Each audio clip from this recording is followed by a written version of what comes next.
welcome to County Connections. Today we're going to be talking about airport improvements. I have two guests with me today. I have on my immediate left is Rick Dunkelberg, who is with the consulting firm Mead & Hunt, and he has been doing airport master plans and planning for airports for Years. A very long career. Right. Welcome. And I also have John Kinney, who is, I guess we can't call him a new airport director anymore. He's been here for over a year. And he has a very long background in airport directing and managing, a 30-year career of airports of all sizes, from big ones to little ones. Welcome. Thank you. Thank you. So we're here to talk about the environmental assessment that is underway right now for airport improvements. And let's just tell the folks what is unique about our airport and why are we improving it? What do we have in an airport and what would make it better? You know, I think today's conditions are best described as robust. You have a very robust corporate aviation activity taking place. Those are the private, non-scheduled service type jets that come into the airport, especially during kind of the holiday and peak season. We also have increased scheduled service. I think last year it was 32, this year is 36 flights to some of the major hubs in this country, from Houston, Dallas, Atlanta, Chicago, San Francisco, Minneapolis, LAX. So you have very robust scheduled service coming into and out of the airport. The facility is showing its age, though. It's not always a pleasant experience for those people coming to this community, many of them for the first time and many of them from all around the world. And what is our strength is the beauty of the Rockies and our close proximity, probably the closest airport in North America, if not the world, to that of a ski area. But it also creates one of our weaknesses, and that's when it's a great day skiing and the snow is coming down and the powder is building, so are the aircraft building in terms of a line in the sky trying to get into the airport. So that's what makes it challenging. So you do have, at periods of times, a rather longer dwell time of passengers in the terminal, as well as aircraft having to divert to other airports. So some people describe it at times that when it's the best skiing conditions, it's the most challenging to get into this airport, but it's also worth the wait, because once you're here, it is truly paradise. So we hear that a lot from folks as well. So you have a we have a very robust activities going on at the airport. Why some of the changes that you're talking about? It was simply that at that point in our maturity curve of an airport, where the Federal Aviation Administration, who is our big partner in this development and maintaining this airport in a safe manner, has asked us to do a variety of studies that all airports, for the most part, do. And it started with a master plan back in 2012, and it took a look at about a 25-year snapshot of what is the airport today and what does it need to be in the future if you looked at kind of an unconstrained version of natural growth based on normal market indicators. And you take that forecast and then you take a look at your facilities and see where do you have a gap and do you need to make any improvements. So actually this piece of paper or this map that we have right here is actually the 20-year snapshot, development snapshot for the Aspen Airport. Now, is this what we're going to do? No. This is just simply a conceptual map that's put out there in the master plan. So you submit that to the FAA, and that allows them, for planning purposes from a financial perspective, to see what is the demand on a national basis, because all the airports are doing this. They could quantify it and then trickle the grants to those airports who have the highest priority and the need based on their growth or static factor. So this was put together as the master plan. The FAA came back to us and said, we like it, but there's a few things we don't like. We don't like the fact that this west side development, and by way of just introduction here, at the top here along the top is Highway 82. Here's where the hangars are for the corporate or for the general aviation. This is where the FBO, the majority of the jets park, and this area here is where the terminal building is. Over here is Owl Creek Road leading up to the backside of Snowmass. So they did not care for this west side development. They had some concerns with that, and they also then said one of the primary components was your regional jets are going to soon be retiring. You really need to look at what is the future aircraft coming into the airport for scheduled service, for airline service. what's that going to look like, and can you accommodate it? And for the most part, the majority of those aircraft have a little bit larger wing than the 95-foot restriction that we have in place today. And so that really required that we take a look at meeting the FAA design safety standard of that horizontal separation between the runway and the taxiway. And we're about 80 feet short. So what they would really like to have us do, and I would say it's stronger than More really, than really like. by saying you must, you shall, move that runway over 80 feet, get the full separation between the runway and taxiway based on the type of aircraft that you've been designed for the past 30 years, Group 3, which has a wingspan up to 118 feet. Today's is a negotiated but a little hybrid, Group 3 light, if you will. Our maximum wingspan right now is 95 feet, and they want us to go to the full 118. So it's really in response to the FAA's safety mandate for compliance for the future aircraft that are going to be out there, since this aircraft, the regional jet, is going to be retiring in a very short period of time.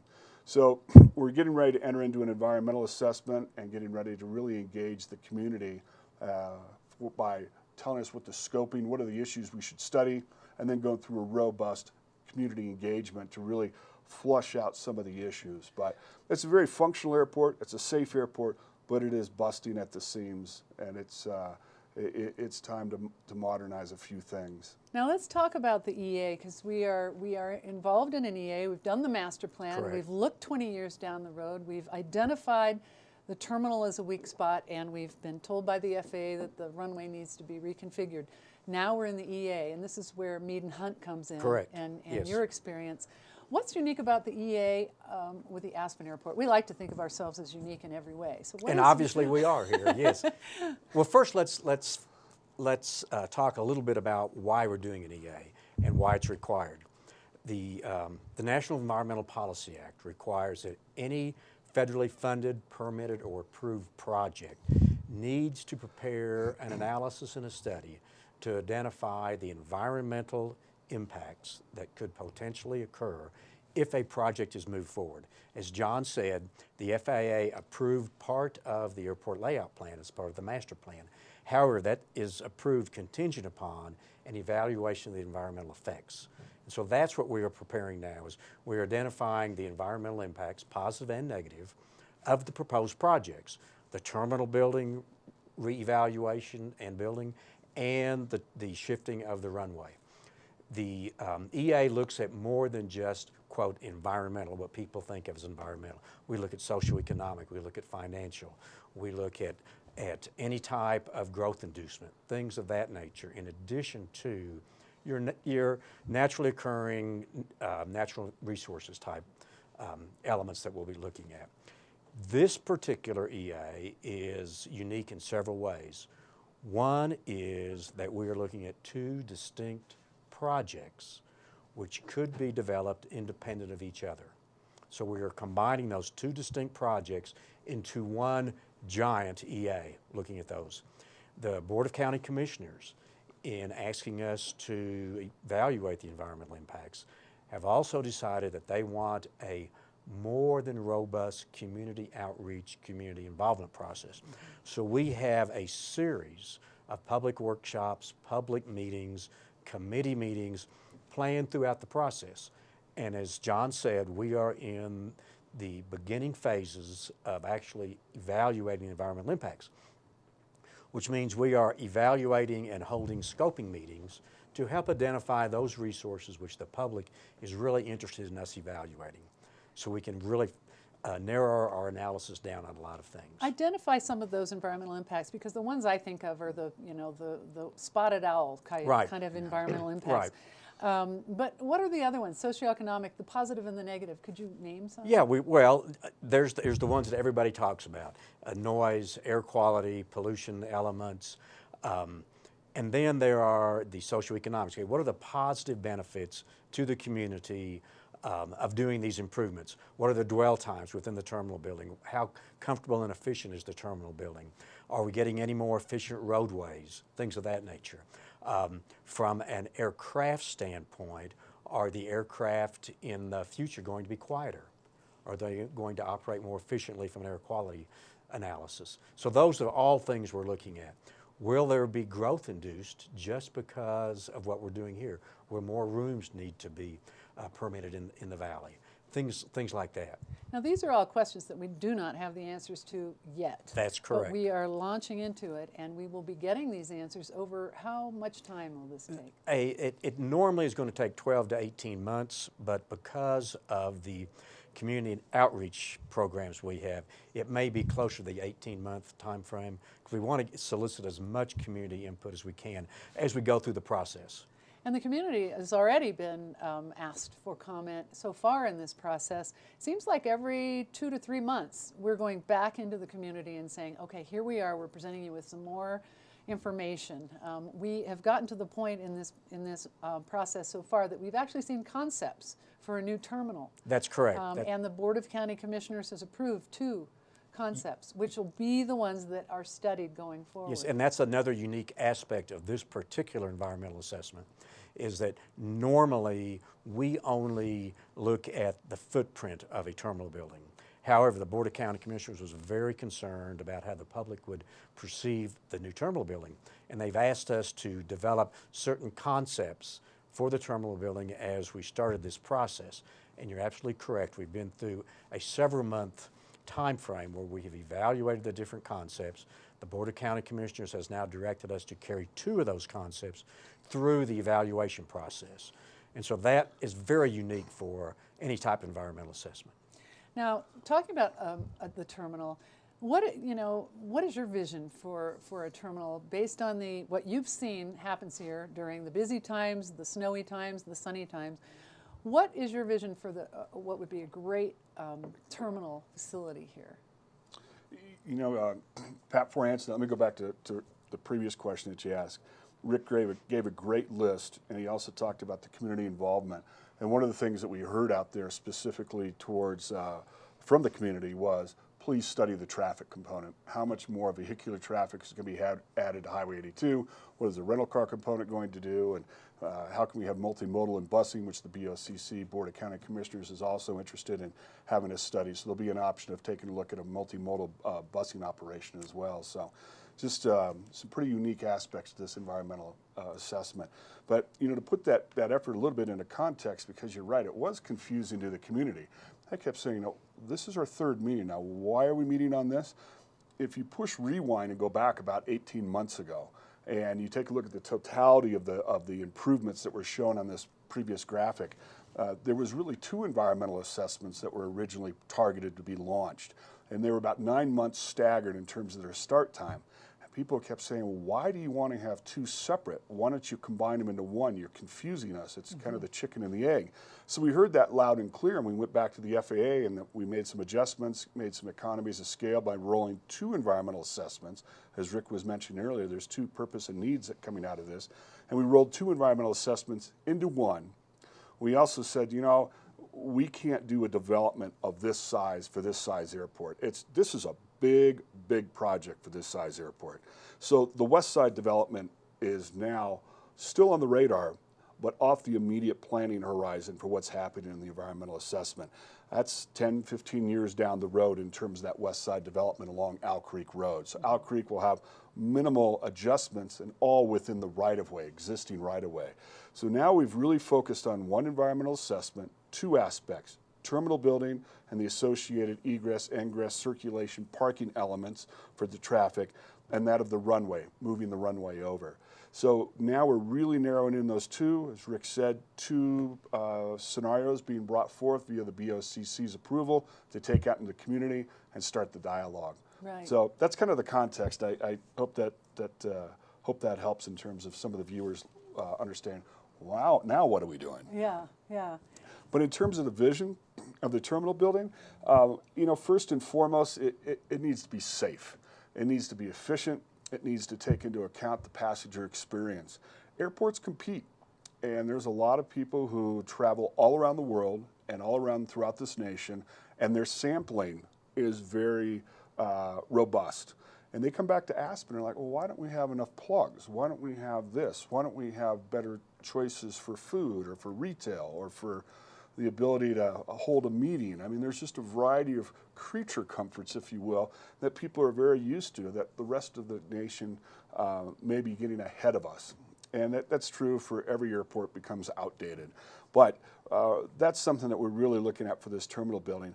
And people are saying, well, why don't you just modify the existing terminal building? It would actually cost more to do a retrofit, a remodel of the existing terminal building to bring it up to a variety of today's standards and codes for a variety of federal compliance issues.